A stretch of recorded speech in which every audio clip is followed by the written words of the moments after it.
Hello viewers, আসসালামু আলাইকুম। সবাইকে রমজানের শুভেচ্ছা। আজকে আমি নতুন আরেকটা রেসিপি নিয়ে হাজির হয়ে গেলাম। আজকে আমি তৈরি করে দেখাবো কবুতরের মাংস কিভাবে রান্না করতে হয়।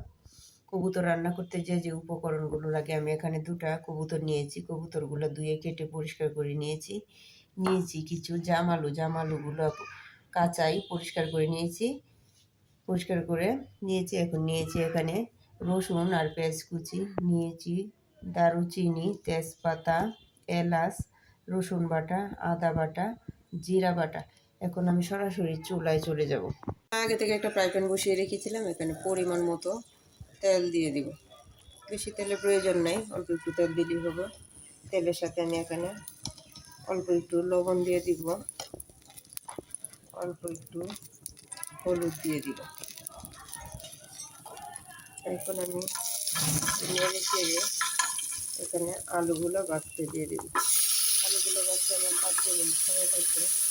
যেহেতু কাঁচা আলু, এর জন্য আমি ভেজে নিয়েছি। আপনি ইচ্ছা করলে না ভেজে দিতে পারেন, কিন্তু আমি আলুগুলো ভেজে নিচ্ছি। ভাজার আগ পর্যন্ত অপেক্ষা করতে হবে আমাকে 2-3 মিনিট। তো আলুগুলো ভাজা হয়ে গেছে, এরকম কড়া করে আমি ভেজে নিয়েছি। এখন আমি নামিয়ে নিয়ে আরেকটা পাত্র বসিয়ে নিব। এটা গরম হওয়ার পর্যন্ত এখানে একটা পাতিলে পরিমাণ মতো তেল দিয়ে দিব। তেলটা দেওয়া হয়ে গেছে। এখন তেলটা গরম হতে কয়েক সেকেন্ড সময় লাগবে। তারপর আমি এখানে দিয়ে দিব তেজপাতা, দারুচিনি ও এলাচ। দেওয়ার পরে এগুলোকে আমি 2 সেকেন্ড নেড়ে চেড়ে তারপরে আমি এখানে পেঁয়াজ রসুনগুলো দিয়ে দিব। আগে থেকে কুচি করে রাখা পেঁয়াজ রসুনগুলো এখানে দিয়ে দিব। এখন এগুলো ভাজার আগ পর্যন্ত আমাকে অপেক্ষা করতে হবে। রসুনটা ভাজা হয়ে গেছে, এখন আমি এখানে একটু পানি দিয়ে দিব, নাহলে রসুনটা পুড়ে যাবে। একটু পানি দিয়ে দিয়েছি। এখন দিব 1 চামচের মতো হলুদ, দিয়ে দেব 1 চামচের থেকে আর একটু বেশি মরিচের গুঁড়া, দিয়ে দেব লবণ স্বাদ মতো। এখন দিয়ে দেব বাকি মশলাগুলো।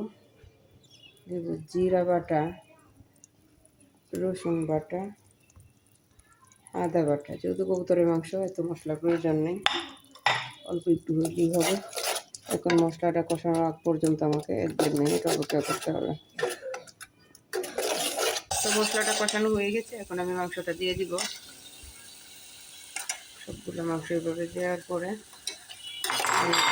7-8 মিনিট কষিয়ে নিব মাংসটা। যেহেতু কবুতরের মাংস বেশিক্ষণ সময় লাগবে না সিদ্ধ হতে।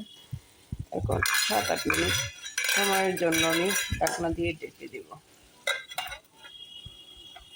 কষানো হয়ে গেছে, এখন আমি আলুটা দিয়ে দিব। আলুটা যেহেতু ভাজা, এর জন্য বেশিক্ষণ কষানোর প্রয়োজন নেই। 1-1.5 মিনিট কষিয়ে আমি এখানে জল দিয়ে দিব। কষানো হয়ে গেছে আলু আর মাংস, এখন আমি এখানে পরিমাণ মতো জল দিয়ে দেবো। জলটা বেশি দেওয়ার দরকার নেই, যেহেতু কবুতরের মাংস অল্প একটু জল দিলেই আপনার তাড়াতাড়ি সিদ্ধ হয়ে যাবে। এখন আমি এটা ঢাকনা দিয়ে ঢেকে দেবো 10 মিনিটের জন্য। তো রেডি হয়ে গেল আমার কবুতরের মাংস। ভালো লাগলে আমার চ্যানেলটা সাবস্ক্রাইব করে পাশে থাকবেন। তো আল্লাহ হাফেজ।